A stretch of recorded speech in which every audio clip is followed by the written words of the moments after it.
All right, so where do I begin?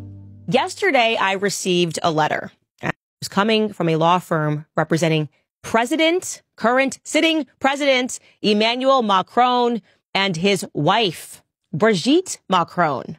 Okay?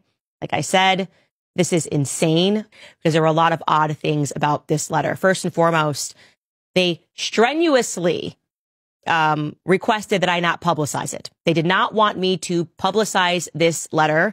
Sorry, you sent it. I have a right to share it.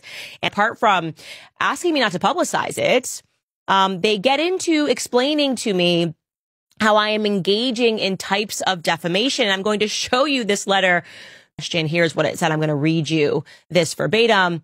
It said, this disinformation campaign is almost entirely based on a negative. Mrs. Macron has not provided definitive proof that she is a woman. Therefore, she must be a man. Not only is this an inherently unreliable basis for a claim, but also, and this is in bold, Mrs. Macron does not owe you proof that she is and always has been a woman, because frankly, it is none of your business. It is arrogant, self-centered, and truly offensive to believe that you are owed evidence of another's sex, gender identity, or sexual orientation. And additionally, it is defamatory to call someone a liar when they rightfully choose not to give in to your demands. Then it says, make no mistake, there is no shame in being LGBTQ+, but your accusations go beyond that. These allegations are defamatory for multiple reasons. At the outset, it must be clear that there is nothing defamatory or reputationally damaging about being transgendered. But what is defamatory and highly damaging is attacking the integrity and the credibility of a president and Mrs. Macron with this vicious rumor that they are lying and manipulating the French people. One you knew was false at the time of publication. Okay, obviously, I do not think this is false at all. They go on to speak about how the only proof that we have, which is completely untrue, is Chinese software that is comparing the faces of her and her alleged brother that doesn't like to make any appearances, which could easily just debunk this, right? And they're like, this is like crap. And the next line really gets me because they say what should be enough evidence to disprove these falsehoods is that Mrs. Macron has denied them. President Macron has denied them, and Mrs. Macron's daughter, Tifone, has denied them.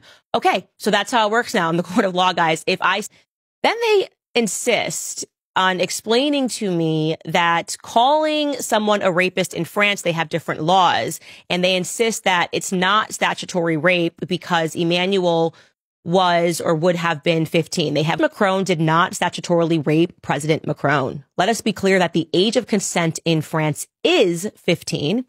The two met and fell in love in 1993 when she was a drama teacher, and he vowed to marry Mrs. Macron, following through with his promise. They wed in 2007 when President Macron was 29 years old. Now, I want to first let you guys know that this is stunning because all throughout the time that President Macron was running, their story was that he was 17 years old. Okay. Now we have here writing that they're now adjusting that. All of this whole legend that they created in the legacy media was dishonest, and they allowed this to go on until people started looking, independent journalists, and going, wait a second, Emmanuel Macron was not 15. And I'm implying that the age of consent in France is 15 is actually wholesale dishonesty, because what they're leaving out is the age of consent at that time when they were together.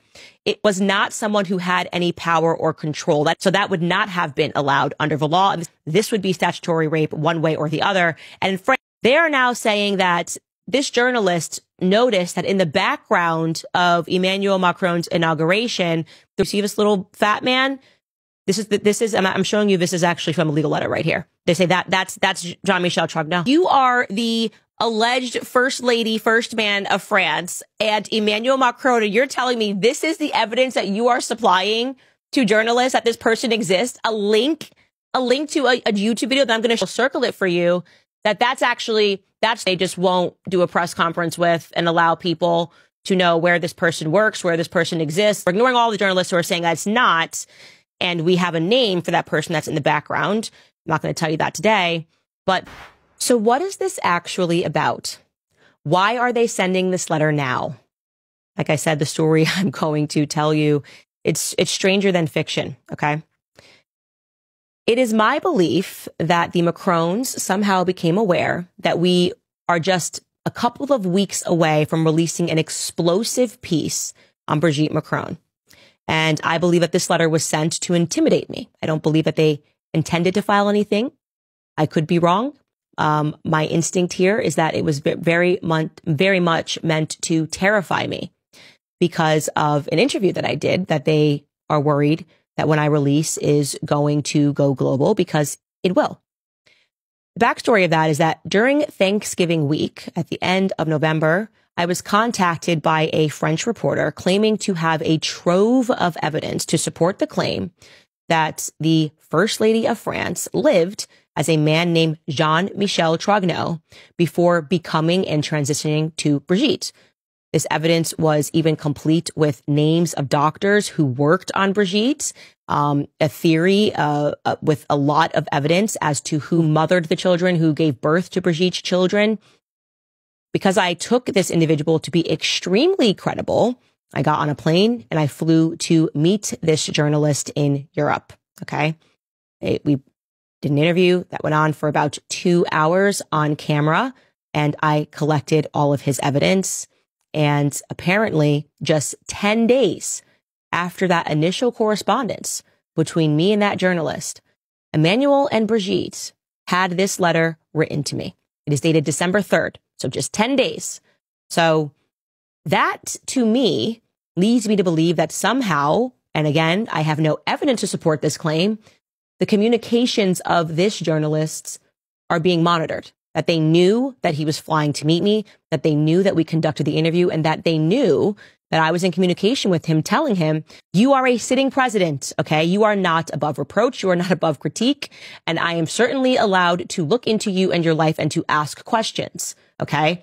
You don't get to compare that to a private company who is saying that they have real world loss because people no longer trust their technology. Again, that was mentioned only to try to terrify me. I believe they don't address the claims while they go on, and then they wait for journalists to make a mistake. This is what they did to 2 other journalists that were in France. They sued them and they lied to the public about what was at the nucleus of the lawsuit, right? The birth certificate wasn't fake, but they're not actually attacking the substance of the debate, whether or not Brigitte, in the current form, transitioned from a man named Jean-Michel Trogneux. They will not address these claims officially, that I still intend to release in 2 weeks. So don't you worry. Any mistakes that I made, these little things that you're trying to catch on to because you don't, it is, like I said, the most explosive story ever. And I want to let you know that I'm not intimidated whatsoever. In fact, you have piqued my interest even further. And I want you to know that I'm looking into all of your friends, all of these instances of pedophilia, people that were involved. I mean, the English people don't even know about the Olivier Jean-Marc Borrello. There have been a lot of sexual incidences that have surrounded your presidency that the English-speaking people, the English-speaking world does not know about. And all of these have been submitted to me, and I've done a very good job of containing all this. But I don't know if nobody told you this. I'm pregnant, right? When I get pregnant and people threaten me, I don't take very kindly to those sorts of threats. So this is going to get extremely interesting. And maybe Brigitte and Emmanuel Macron will file this lawsuit in the state of Tennessee. Maybe they will. And maybe in their mind, first off, they definitely didn't expect me to show this letter. I'll tell you that much. Most people would consult their lawyers and stay quiet about stuff. I don't take kindly to threats. I don't like threats. Okay. I didn't get to where I am in life, come from absolutely nothing, to have some elite people threaten me into silence because I am exposing what I deem to be the truth. Okay. Good luck, buddy.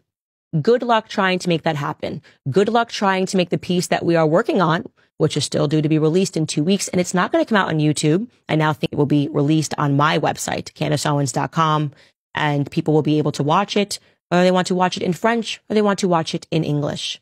You're banking on power structures. I'm banking on the people. I always bank on the regular people. You have no idea the army that we can unleash here of people that will investigate, that will look into things. And like I said, it will be an investigative army of regular people.